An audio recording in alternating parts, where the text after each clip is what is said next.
సూచకంగా చేసేవి కొన్ని ఉన్నాయి. సో ఇప్పుడు భారత జాతీయ గీతమైన జాతీయ గేయమైన జనగణమన పాడేటప్పుడు లేదా వందే మాతరం పాడేటప్పుడు ఏం చేస్తాం, ఎక్కడున్న వాళ్ళైనా అక్కడ ఆగిపోతామా అదే పని కంటిన్యూ చేస్తామా? మన గీతం వినబడితే ఏంది, ఎక్కడైతే అక్కడ ఆగిపోతాం కదా, ఎక్కడ వాళ్ళు అక్కడ ఆగిపోతారు కదా. చిన్న పిల్లడైనా 5th క్లాస్ 2nd క్లాస్ చదివే పిల్లడైనా ఆగిపోతారు కదా. సో ఎంఐఎం ఎమ్మెల్యేలకి లేకపోతే ఎంఐఎం ఎమ్మెల్సీలకి ఉభయ సభల సమావేశం సందర్భంగా ఆ మాత్రం ఇంగిత జ్ఞానం కూడా లేదు. చిన్న పిల్లలకు ఉన్న ఇంగిత జ్ఞానం కూడా లేదు. చిన్న పిల్లలకు కూడా అంతో ఇంతో దేశభక్తి ఉంటుంది. వాళ్ళు బరిదెగిచ్చారు, ఎంఐఎం ఎమ్మెల్యేలు బరిదెగిచ్చారనొచ్చు. ఎందుకంటే 24 hours అవుతుంది ఇది జరిగి. నేను అనుకున్నా ఇవాళ శాసనసభలో ఎవరన్నా ప్రస్తావిస్తారో ఏమో అని చెప్పి. నా బీఆర్ఎస్ ప్రస్తావించలా, బీజేపీ ప్రస్తావించలా, కాంగ్రెస్ ప్రస్తావించలా. అంటే ఇది ఒక అంశం కాదన్నట్టు చేస్తున్నారు. సరే బీజేపీ లీడర్స్ కొద్దిమంది వాళ్ళు నిన్న ట్వీట్ పెట్టారు, తర్వాత మిగతా చేశారు. చాలా చాలా అంటే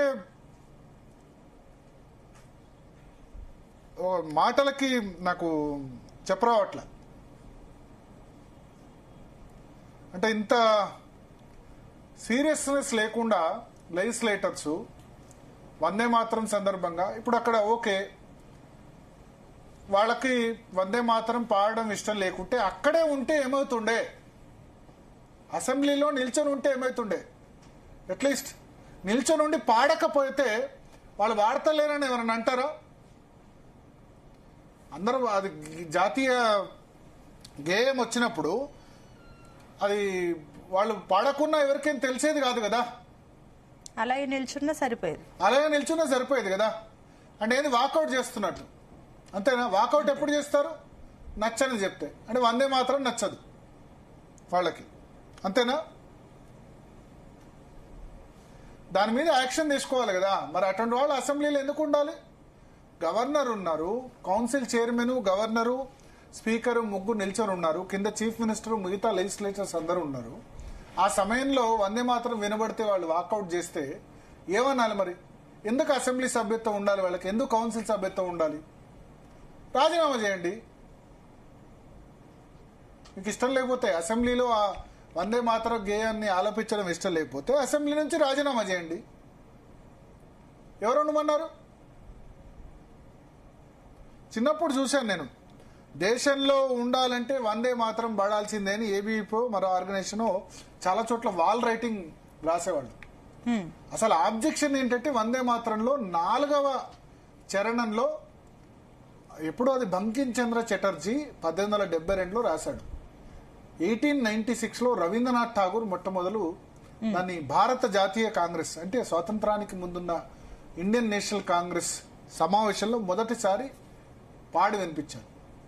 విశ్వగురు రవీంద్రనాథ్ ఠాగూర్, నోబెల్ బహుమతి గ్రహీత, ఆయన రాసిన జనగణమనే మన జాతీయ గీతమైంది.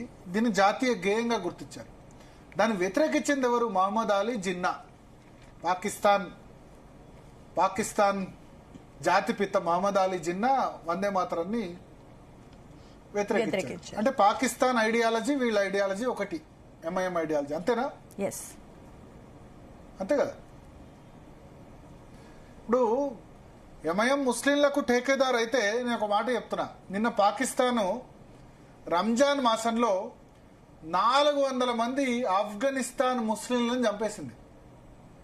హాస్పిటల్ మీద అటాక్ చేసి పాకిస్తాన్ వైమానిక దాడి, అంటే వాళ్ళేంది పిట్ట మీద వాళ్ళ ప్రతాపం అన్నట్టు పాపం ఆఫ్ఘనిస్తాన్ మీద 400 మంది ముస్లింలని రంజాన్ మాసం ఇంకా 3-4 రోజులు ఉండనంగా వైమానిక దాడి చేసి చంపేశారు. ఇరాన్ గురించి ప్రొటెక్ట్ చేశారు కదా, 400 మంది ముస్లిం చనిపోయారు. చనిపోయిన వాళ్ళు ముస్లింలే కదా, ఒక్కళ్ళన్నా ప్రొటెక్ట్ చేశారా? పాత బస్తీలో మొన్న ఇరాన్ అధ్యక్షుడిని చంపేశారని ప్రొటెక్ట్ చేశారు.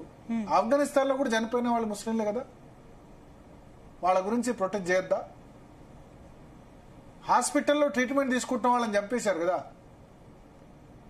అంటే పాత బస్తీలో ఏం చేసినా ఎవరు ఎంఐఎం దిగదా? మరి ఎంఐఎం ఎందుకు ఖండించలే? పాకిస్తాన్ ఆఫ్ఘనిస్తాన్ లో చనిపోయిన ముస్లింలకు ఎందుకు? అంటే వీళ్ళు ముస్లింలకు గనక నిజంగా టేకేదారులు అవుతే, ముస్లింల ప్రయోజనాలు అజ్జేసే వాళ్ళైతే ఆఫ్ఘనిస్తాన్ వాళ్ళు ముస్లింలు కాదా? వాళ్ళ గురించి ఎందుకు ఒక్క ర్యాలీ చేయరు, నిరసన ర్యాలీ? సో అక్కడ వందే మాతరాన్ని వ్యతిరేకించింది మహమ్మద్ అలీ జిన్నా, ఇక్కడ వందే మాతరాన్ని వ్యతిరేకించింది ఎంఐఎం. వీళ్ళకి ఎటువంటి సారూప్యతలు ఉన్నాయో అది చేసుకోండి. వీళ్ళు ఇక్కడ ఉండాల్సిన వాళ్ళు కాదు, పాకిస్తాన్ లో ఉండాల్సిన వాళ్ళు. పాకిస్తాన్ లో హైదరాబాద్ లో ఉండాల్సిన వాళ్ళు. అక్కడ కూడా ఒక హైదరాబాద్ ఉంది అక్కడ, కానీ మన దురదృష్టం ఏంటంటే మన హైదరాబాద్ లో తెచ్చారు వీళ్ళు. పాకిస్తాన్ లో హైదరాబాద్ లో ఉంటే బాగుండేదేమో. ఈ రజాకార్ల వారసులు అంటారు కదా, రజాకార్ల వారసులే కదా ఎంఐఎం పార్టీ. వాళ్ళు ఇక్కడ వచ్చి ఆ విధంగా బహిరంగంగా చేసుకున్న ఇక బీఆర్ఎస్ కాంగ్రెస్ రెండు ఇక వాటితో ఎంఐఎం మా మిత్రపక్షం అని వాళ్ళు వెంట పడతాయి. ఏందని అడిగితే అంటే పాత బస్తీని వాళ్ళకి రాసి ఇచ్చేస్తారు. ఎవరు అధికారులు ఉంటే వాళ్ళకి పాత బస్తీని వాళ్ళకి రాసి ఇచ్చేస్తారు, వాళ్ళు చేస్తారు. ఇప్పుడు ఎంఐఎం ఎమ్మెల్యే పోయిన తర్వాత పాత బస్తీలో ఉన్న వాళ్ళు ఇంకెవరైనా వందే మాత్రం పాడితే వాళ్ళు ఏమైనా సెల్యూట్ చేస్తారా, వాళ్ళు ఏమైనా వేస్తారా? వాళ్ళనే ఫాలో అవుతారు. అంతే. ఏం తప్పు ఉంది వందే మాత్రంలో? నాకు ఏం తప్పు కనబడలేదు. ఎమ్మెల్యేలు కూడా రియాక్ట్ అయ్యారు దీనిపైన. ఏ రాజ్యాంగం ప్రకారం ఏ గీతం పాడాలని దానిపైన బలవంతం చేయొద్దు అని చెప్పేసి రివర్స్ బీజేపీ నేతలపైన వాళ్ళు రియాక్ట్ అయ్యారు ఎంఐఎం ఎమ్మెల్యేలు. రాజ్యాంగం ప్రకారం ఉన్నది అన్ని ఫాలో అవుతున్నారా? రాజ్యాంగం ప్రకారం కాదు, కేంద్ర ప్రభుత్వ మార్గదర్శకాలు చూడండి. మొన్ననే గవర్నరు రాష్ట్రపతి పాల్గొనే కార్యక్రమాల్లో తప్పనిసరిగా వందే మాతరం పాడాలి. వందే మాతరం పాడినప్పుడు దానికి అందరూ కూడా విధిగా నిల్చొని వాళ్ళు కూడా పాడాలని ఉంది. కేంద్ర ప్రభుత్వం 150 సంవత్సరాల సందర్భంగా చెప్పింది. ఈ వందే మాతరం జాతీయ గీతం చేసింది భారతీయ జనతా పార్టీ కాదు, అప్పుడు లేదు. భారతీయ జనతా పార్టీ చేసింది ఎవరు? Indian National Congress. Jawahar Lal Nehru ప్రధాని ఉన్నప్పుడే అయింది. కాంగ్రెస్ పార్టీ మాట్లాడదు, ఎందుకంటే వాళ్ళంతే ముస్లిం ఓట్లు. అరే ముస్లింలకు వందే మాత్రం ఏంది? వందే మాత్రంలో ఏమన్నా ముస్లింలను తిట్టారా మేము పాడానందుకు? చెప్పండి. ముస్లింలు ఏమన్నా తిట్లు వాళ్ళ గురించి ఏమైనా ఉన్నాయా బలవంతంగా పాడానందుకు? దానిలో వందే మాత్రంలో 4వ చరణంలో దుర్గామాతను కీర్తిస్తూ ఉంది. మొత్తం చరణం కూడా ప్లే చేయరు. వందే మాత్రం ఎంత 1 minute లో అయిపోతుంది మొత్తం. జనగణ మన 52 సెకండ్లు. వందే మాత్రం కూడా అంతే.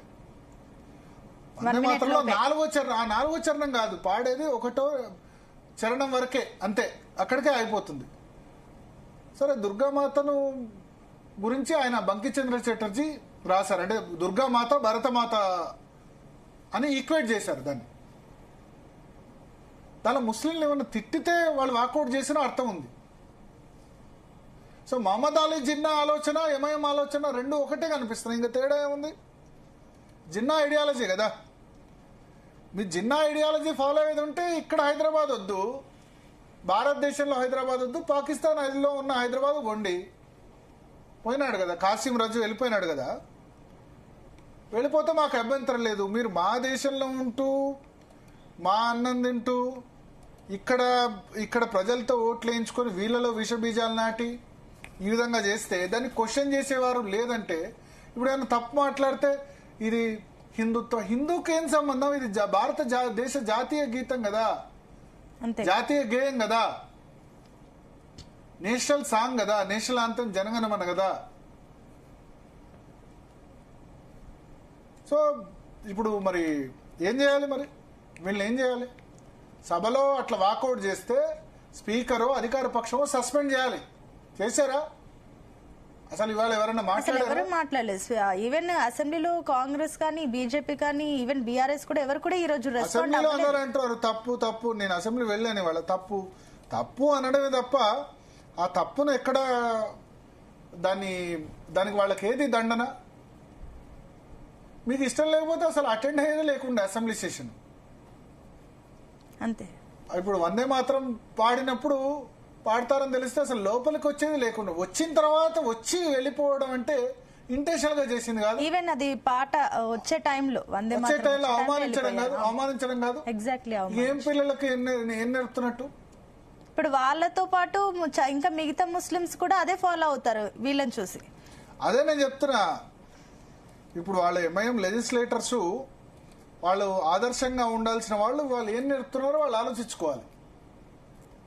ఇక అంటే ప్రతిదాన్ని వ్యతిరేకించినట్టు అవుతుంది. నేను క్వశ్చన్ చేస్తున్నా, ఇరాన్ ప్రొటెక్ట్ చేశారు, ఇరాన్ సుప్రీం చనిపోతే ప్రొటెక్ట్ చేశారు. ఆఫ్ఘనిస్తాన్ లో చనిపోయిన వాళ్ళు ముస్లింలా కాదా? ముస్లింలే కదా, హిందువులు కాదు కదా. కొన్ని హిందువులు చనిపోతే మీరు సంబరాలు చేసుకుంటారేమో, అది వేరే సంగతి ఎంఐఎం వాళ్ళు. బట్ ఆఫ్ఘనిస్తాన్ లో 400 మందిని నేను రాత్రి చంపితే ఒక్క ప్రొటెస్ట్ కూడా నేను చూడలే. పాకిస్తాన్ చంపితే మరి సంబరాలు చేసుకుంటారేమో. ఎందుకంటే పాత బస్తీలో మనం చూసాం, అందరూ అనలేం, అందరు ముస్లింలు అనలేం, చాలా మంది దేశభక్తి ఉన్న వాళ్ళు ఉన్నారు. చాలా మంది ఇప్పుడు అబ్దుల్ కలాం లాంటి వాళ్ళు గొప్ప మనుషులు ఇండియన్ ముస్లిమ్స్ లో ఉన్నారు. బట్ హైదరాబాద్ లో కొంత ఆ విధంగా మతమౌఢ్యాన్ని ఈ ఎంఐఎం పార్టీ పెంచి పోషిస్తుంది. పాకిస్తాన్ లో వాళ్ళు గెలిస్తే క్రికెట్ మ్యాచ్ అక్కడ సంబరాలు చేసుకుంటే మన కోపం రాదా? అంతే కదా.